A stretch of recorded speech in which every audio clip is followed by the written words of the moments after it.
आज है 25 जून और इस टाइम बज रहे हैं सुबह के 7 और टुडे इज़ फ्राइडे और आज है मेरी ज़िंदगी का सर्जिकल वार्ड वीक का दूसरा 36 hour stay in the ward.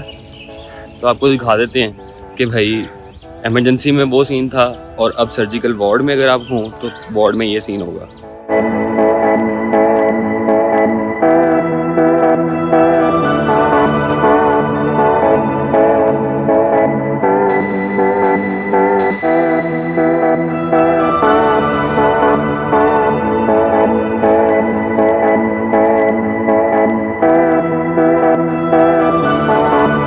तो ये है सर्जिकल 4, ये जिनाह हॉस्पिटल में फर्स्ट फ्लोर पे है। 2 मेल बेज हैं, 2 फीमेल बेज हैं, एक HDU है हाई डेफिनेशन यूनिट जहाँ पे वो पेशेंट हैं जिनको वाइटल मॉनिटरिंग की आवरली ज़रूरत है। उसके अलावा एक आइसोलेशन रूम है, एक क्लासरूम है, प्रोफेसर्स के रूम है और बिल्ड में इतना कोई ख़ास नहीं है लेकिन बाकी वार्ड के कंपैरिजन में ठीक है। पहले का बना हुआ है तो जैसा है उस तरह मेंटेन्ड है, चीज़ें हैं सारी। हाउस ऑफिसर रूम मेल नहीं है, फीमेल है, लेकिन पीजीज रूम है, SR रूम है। तो एक अच्छा वार्ड है अगर आप सीखना चाहते हैं।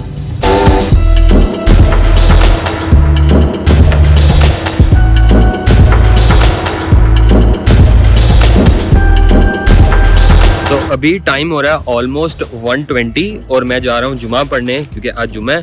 तो जुमा पढ़ के फिर आपको बाकी बातें बताता हूँ। तो जैसा कि आपने वीडियो के कैप्शन में पढ़ लिया होगा, अब मैं आपको थोड़ा सा बताता हूँ कि सर्जिकल वार्ड वीक का मतलब क्या है। वार्ड वीक का बेसिकली मतलब ये है कि आपने हफ्ते के 7 दिन, अब S4 में ट्यूसडे से ट्यूसडे होता है, तो आपने ट्यूसडे से लेके अगले ट्यूसडे तक 7 दिन वार्ड में ही रहना है और इन 7 दिनों में आपने वार्ड के हर काम करना है। आपको एक डे अलॉट होती है जिसमें आपके पास अगर 10 पेशेंट हैं तो आपने उन 10 के सारे काम करने हैं, अगर 5 पेशेंट हैं तो 5 के सारे काम करने हैं।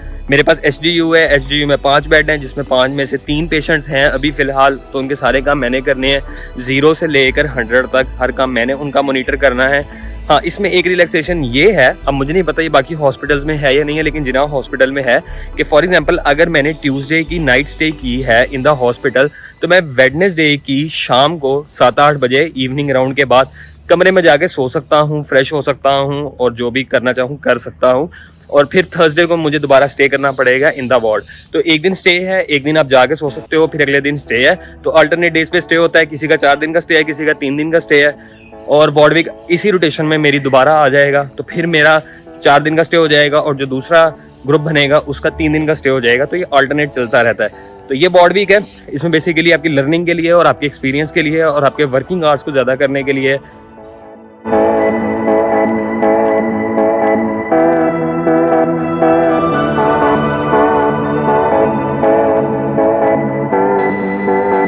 यार आज फ्राइडे है और थर्सडे को S4 की इमरजेंसी होती है तो पेशेंट लोड बहुत ज़्यादा है। HDU में 3 बेड पे पेशेंट्स थे, अब ऑलमोस्ट 5 बेड्स पे पेशेंट हो गए हैं। एक पेशेंट जो है वो वार्ड में शिफ्ट हो गया। तो HDU में इस टाइम 4 पेशेंट्स हैं, चारों क्रिटिकल हैं। तो मेरे पास टाइम ही नहीं था कि मैं वीडियो रिकॉर्ड कर सकता। मैंने ऑलमोस्ट 3 बजे आखिरी क्लिप रिकॉर्ड किया था, उसके बाद अब 8 बज रहे हैं। मैंने दोपहर का खाना भी नहीं अभी खाया तो मैंने इसलिए कोई वीडियो भी रिकॉर्ड नहीं की। खैर HDU का सीन यही होता है कि पेशेंट या तो होता नहीं है, अगर आता है तो बहुत क्रिटिकल होता है, उसकी आपको हर टाइम मॉनिटरिंग करनी पड़ती है। एक पेशेंट अभी मैं देख रहा था, उसको भी प्लान फॉलो कर रहा था, दूसरा आ गया, किसी की APGs करनी है, किसी की BSR करनी है। अभी सिर्फ और सिर्फ 10 घंटे हुए हैं and still 26 more hours to गो।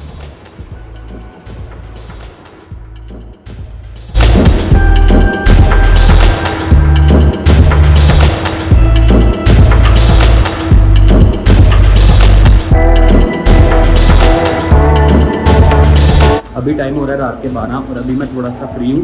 12 से लेकर 2:30 बजे तक मैं सो सकता हूँ। 2:30 से 5 मेरा SOS टाइम है, इसका मतलब है सेव आवर सोल। तो मुझे 2:30 से 5 जागना पड़ेगा। जितने भी लोग वार्ड वीक पे होते हैं उनमें से एक बंदा हर टाइम जाग रहा होता है, तो मेरा वो 2:30 से 5 है। 5 के बाद मैं फिर 7 बजे तक सो सकता हूँ। उसके बाद फिर कल 18 घंटे 12 घंटे है।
तो इस टाइम टाइम हो गया है सुबह के 11 और आपको मेरे पीछे रश नज़र आ रहा होगा जो इस टाइम है। आज सैटरडे है और दूसरा मॉर्निंग राउंड हो गया है। अब उसके ऑर्डर्स फॉलो करने हैं, लेकिन अब 11 बज चुके और मैंने अभी तक नाश्ता नहीं किया।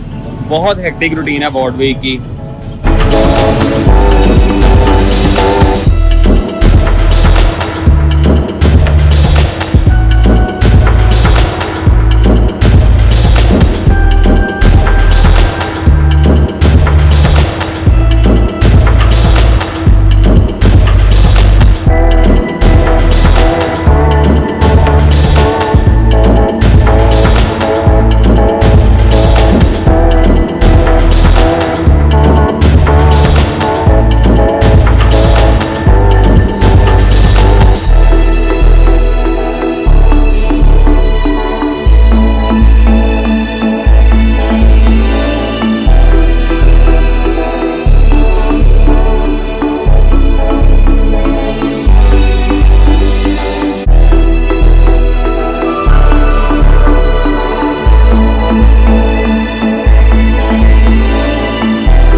जब मैंने पहला हाउस जॉब का ब्लॉग बनाया था ना, इमरजेंसी वाला ब्लॉग, तो मैंने सोचा नहीं था कि यार मैं इसको क्या बनाऊंगा, क्या एडिट करूंगा, क्या स्टोरी बनाऊंगा।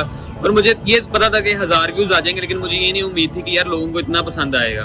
तो उस ब्लॉग को बैकग्राउंड में रखते हुए मैंने सोचा कि चलो वर्ल्ड वीक के बारे में भी लोगों को बता देते हैं। और आई होप कि जो रिस्पॉन्स उस ब्लॉग पे आया था, इस ब्लॉग पे उससे ज़्यादा रिस्पॉन्स आए। मैं वैसे इस तरह की बातें कैमरे के आगे करता नहीं हूँ, मैं इसलिए कर रहा हूँ क्योंकि मैं इस एंगल में और इस व्यू के साथ बड़ा खूबसूरत नज़र आ रहा हूँ कैमरे में। तो मैंने सोचा क्यों ना ज़्यादा बोल के अपने आप को ज़्यादा खूबसूरत दिखाया जाए कि मैं कितना खूबसूरत